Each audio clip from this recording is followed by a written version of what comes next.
Today, I'm going to talk about the 10 things you need to become a ghost in a digital world. 10 steps that you need to break down step by step in order to end up becoming a real digital ghost. Take back your freedom, take back your privacy, not comply with these social credit scores and these government totalitarian laws and rules that are crippling things like crypto, privacy, freedom, security, encryption. The laws and regulations worldwide keep coming, and we are fighting back in Operation Become a Ghost in a Digital World. We're gonna jump right in and break down these 10 steps. Now, if you actually wanna become a ghost, step by step, myself and my team can help you out and make this process quick, easy, and smooth. Check out the first link down below, and we will help you become a ghost right now digitally so you don't have to deal with what is coming down the line. Thing one is you need an alias LLC.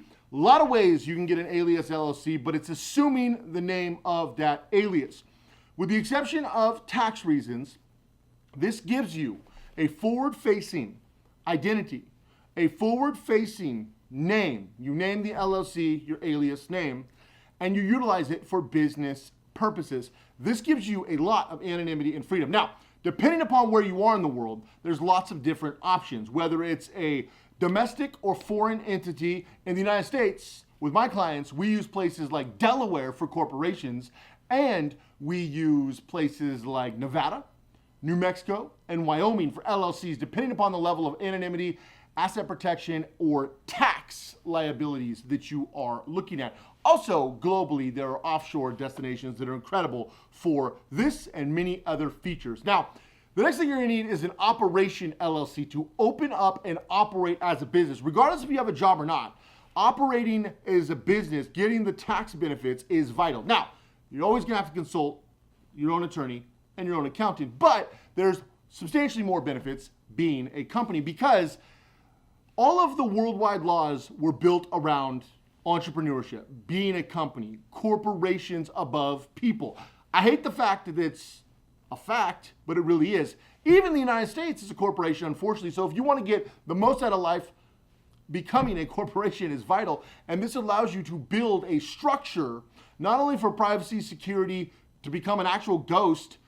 It would take subpoenas from international governments to figure out who you are, where you are, and what you have, but also being able to structure your life similar to how all these rich CEOs, celebrities, billionaires, politicians do. You're not breaking the law, you're just utilizing the tools available that they try to hide from average people, and you're using them to your advantage. Third thing you're gonna need is an asset shield. This is vital whether you have $500 to your name or $5 billion to your name.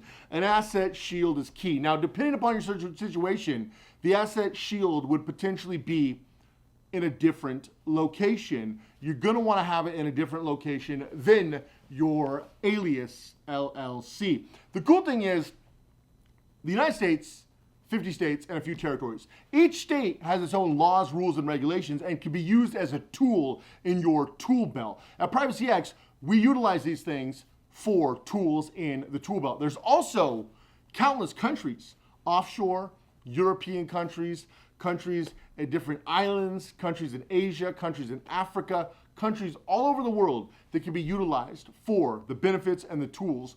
And so you're becoming a digital citizen in a digital world. It's incredible, and it adds a lot of benefits to you. You're gonna need an offshore structure because you're gonna need to hold your assets out of reach of these totalitarian jurisdictions that are coming after people in ways like we've recently seen in Canada, where they are literally calling their own citizens terrorists. The government will not talk to their own citizens that literally want the standard rights, privacies, and freedoms that they already had back. That's all they're asking for. And they're calling them terrorists, freezing their bank accounts. You notice the first thing they did was freeze bank accounts. They are threatening them with arrest, conviction before they've even been tried, jail. They're talking martial law, full dictatorship, and this is Canada. This isn't some obscure third world country. This is Canada. We're seeing things equally bad in Australia. And to be brutally honest, as an American, the United States is one election away from being in the same place. So understand that if you're not a ghost, you're right there with them. They can find out who you are and take everything from you. If your license plate's in your name, if your bank is flashed around and passed around everywhere, if you're utilizing business accounts where the registry is in your local register's name for your Secretary of State or whoever runs your registry in Europe or Australia or New Zealand or Belgium or wherever you happen to be, that's a serious problem. They can identify you from multiple identifiers. So you need to understand that you need to take your privacy and security back. Having an offshore structure keeps your assets like crypto or even land trusts and property deeds at arm's length. That is very important. Nomad domicile. Now, in the United States, wherever you live, let's say Florida, that would be your domicile. Let's say you live in Virginia, that would be your domicile. And if you live in Germany, that would be your domicile. If you live in Ghana, that would be your domicile. If you live in Singapore, that would be your domicile. So, how do you structure a nomad domicile? Well, there's a lot of ways you go about doing this, and in Privacy X, we go in depth on this.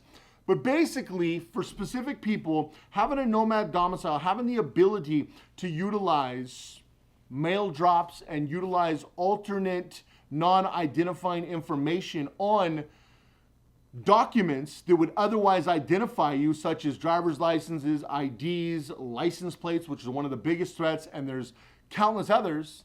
Utilizing a domicile where we could use things like mail drops is vital. So that's something you're going to need through the process. Ghost cards. Flashing around cards with your name on it is not ideal. So having a card that is in a anonymous company is vital. And with the KYC, the Know Your Customer laws, that's never been tougher. But you can do it, and you can do it legally. I break down in step exactly how you do this with an anonymous corporation and utilizing the laws that are available to you, but utilizing them in the way that allows you to not have your name on the card that you use, because that's vital.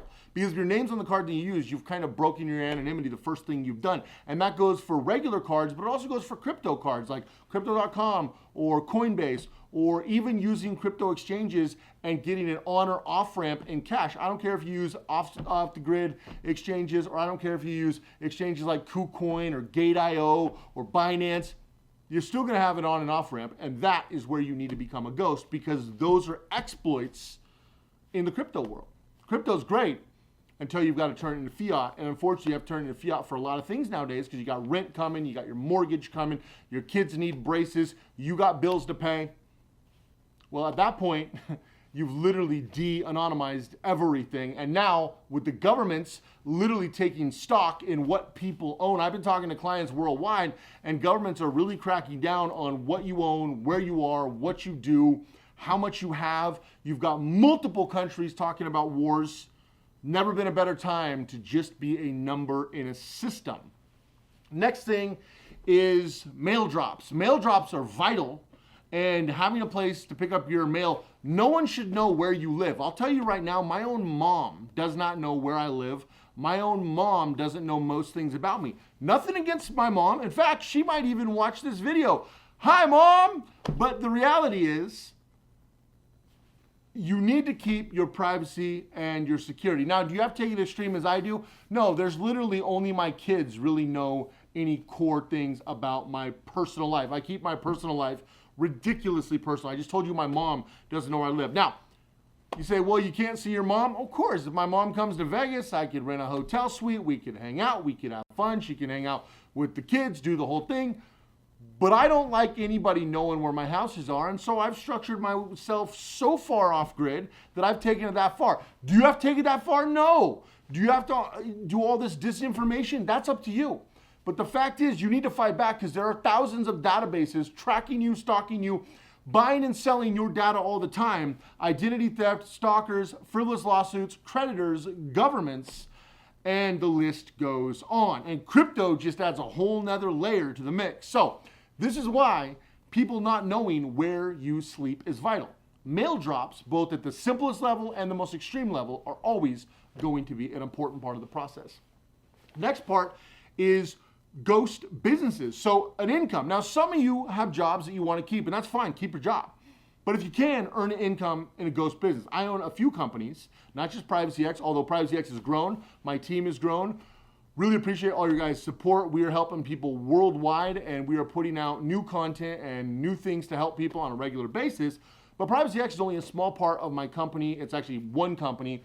And I have 2 other companies that I own that we are able to generate income from anywhere in the world. So I can earn my income anonymously. My kids are homeschooled, so I can school them anonymously, be completely off grid or on the grid, whatever I choose.